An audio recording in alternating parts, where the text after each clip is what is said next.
Bueno, aquí estamos en el segundo video del capítulo 12. El subtítulo es El siervo vigilante. Estén ceñidos vuestros lomos y vuestras lámparas encendidas. O sea, lleno del Espíritu Santo significa eso. Y vosotros sed semejantes a hombres que guardan a que su Señor regrese de las bodas, para que cuando llegue y llame le abran enseguida.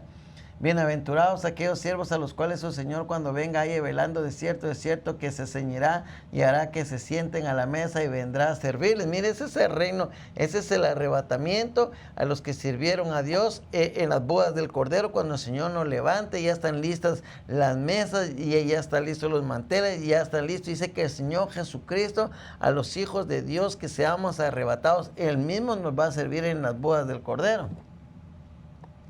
Y aunque venga la segunda vigilia y aunque venga la tercera vigilia, si los hallare, así bienaventurados son aquellos siervos. Pero sabed esto, que si supiese el padre de familia que hora el ladrón habría de venir, velaría ciertamente y no dejaría minar su casa. Porque la Biblia dice que Dios vendrá como un ladrón en la noche, por eso está diciendo eso. Dice, pero sabed, pero dice, vosotros pues también estad preparados, porque a la hora que no pensáis el Hijo del Hombre vendrá. Nadie sabe la hora, solo el Padre Celestial es el que sabe la hora que va a venir a recoger su iglesia, su pueblo, para llevarlos al reino de los cielos, a las bodas del Cordero. Y aquí abajo se va a quedar una cosa muy terrible que va a pasar. El siguiente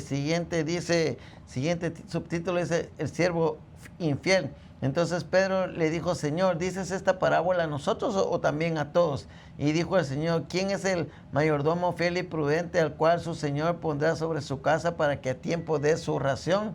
Bienaventurado aquel siervo al cual cuando su Señor venga le haya haciendo así, o sea, le haya trabajando. En verdad os digo que le pondrá sobre todos sus bienes. Mas si aquel siervo dijera en su corazón, mi Señor tarda en venir, y comenzara a golpear a los criados y a las criadas, y a comer y a beber y a embriagarse, vendrá el Señor de aquel siervo el día en que no espera y a la hora que no sabe, y le castigará duramente y le pondrá con los infieles. Ese es el lugar de tormento, ¿ve?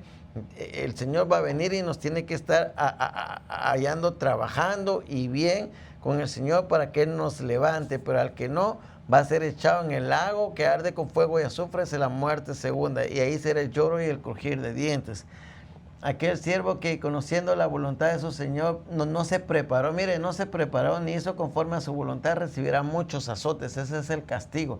Mas el que sin conocerla hizo cosas dignas de azote será azotado poco, porque a todo aquel a quien se le haya dado mucho, mucho se le demandará, y aquel al que mucho se le haya confiado, más se le pedirá. El que sabe más la palabra de Dios y se perdió, ese va a ser castigado mucho, mucho, mucho más. Pero el que no conoció la palabra de Dios, de todos modos va a ser castigado, porque era su obligación buscar las cosas de Dios. Pero como no sabía la palabra, ese va a ser castigado menos, pero de todos modos va a ser castigado. Siguiente subtítulo dice, Jesús causa de división. Fuego vine a echar a la tierra y quiero que ya sea encendido. De un bautismo tengo que ser bautizado, y como me ha angustiado hasta que se cumpla. ¿Pensáis que he venido para dar paz en la tierra? Os digo no, sino disensión. Dios no vino a traer paz a la tierra, vino a traer disensión. Se divide, porque en la casa está dividido el papá y la mamá. Si un hijo viene y dice, yo me volví católico, yo me volví evangélico en una iglesia, en una familia católica, y el papá y la mamá, y hay división, ya ahí empezó el problema. ¿Pensáis que he venido para dar paz en la tierra? Os digo no, sino disensión, porque de aquí en adelante 5 en una familia estarán divididos, 3 contra 2 y 2 contra 3. ¿Se da cuenta? La pelea es en la familia. Estará dividido el padre contra el hijo, y el hijo contra el padre, la madre contra la hija, y la hija contra la madre, la suegra contra su nuera, y la nuera contra su suegra. Eso es bíblico y pasa. Siguiente subtítulo, ¿cómo no reconocéis este tiempo? Decía también a la multitud, cuando veáis la nube que sale del poniente, y luego decís, agua viene, y así sucede, y cuando sopla el viento del sur, hará calor, y lo hace. Hipócritas, sabéis distinguir el aspecto del cielo y de la tierra, y cómo no distinguir los tiempos. O sea, el Señor Jesucristo está diciendo, mire, ustedes saben distinguir cuando viene el agua, cuando viene el calor, cuando viene el otoño, cuando viene el verano, y cómo no saben distinguir cuando viene el Hijo del Hombre. Ahí está en Mateo 24, usted puede ir a Mateo 24, y ver que que ahí marca las inundaciones, el amor de muchos se enfriará por el odio de las demás personas, muchas cosas, los temblores, terremotos y todo eso, ahí está, esas son señales de la venida del Señor Jesucristo. Mire, el otro subtítulo dice, arréglate con tu adversario.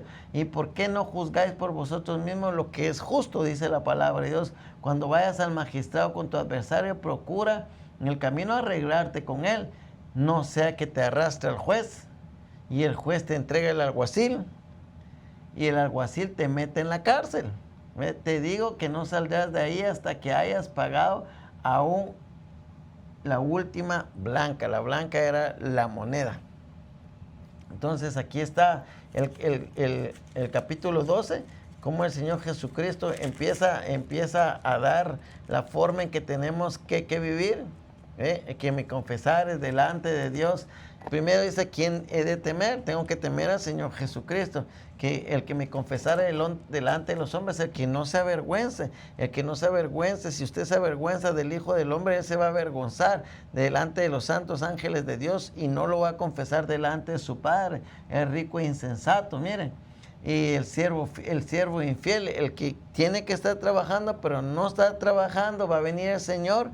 Mire, la Biblia dice que el juicio viene primero por la casa de Dios, primero viene el juicio por la iglesia. Y si el justo con dificultad, o sea, el justificado, el Hijo de Dios, el verdadero Hijo de Dios, el justo con dificultad se salva, ¿dónde quedará el pecador y el impío? Está diciendo la palabra de Dios. Entonces usted vaya aprendiendo la palabra de Dios. Mire, la palabra de Dios hay mucho que Dios está enseñando. Los 4 evangelios son sinópticos, eso significa que son igual, contados por diferentes personas, por 4 personas, porque son 4 evangelios y entonces son contados de diferente manera con el mismo contenido. Y esos 4 evangelios, por ejemplo, que estamos leyendo, lo escribió el doctor Lucas, era doctor, y esos 4 evangelios convergen y desembocan en el libro de los Hechos, que ya hicimos el estudio. Entonces el médico Lucas es el que hace el libro de Lucas, el que lo escribe, y después escribe el libro de los Hechos, pero primero agarra el tratado y lo agarra y se lo manda a Teófilo en el Hechos capítulo 1. Y dice en el primer tratado, oh Teófilo, hablé sobre las cosas que hizo Jesús, enseñó y cuando estuvo con ellos. Entonces los 4 evangelios vienen terminando con la promesa del Espíritu Santo, con la crucifixión del Señor Jesucristo, con la resurrección del Señor Jesucristo, con la promesa del Espíritu Santo, cuando el Señor Jesucristo se va en las nubes, cuando sube y una nube se va con él, pero no es una nube de algodón ni una nube de agua, es la gloria de Dios, es la nube que entraba en el tabernáculo, es la gloria de Dios, porque Dios se fue en gloria. Entonces yo te dejo este video, que sea de bendición para tu vida, y vamos a seguir con el capítulo siguiente, que es el 13.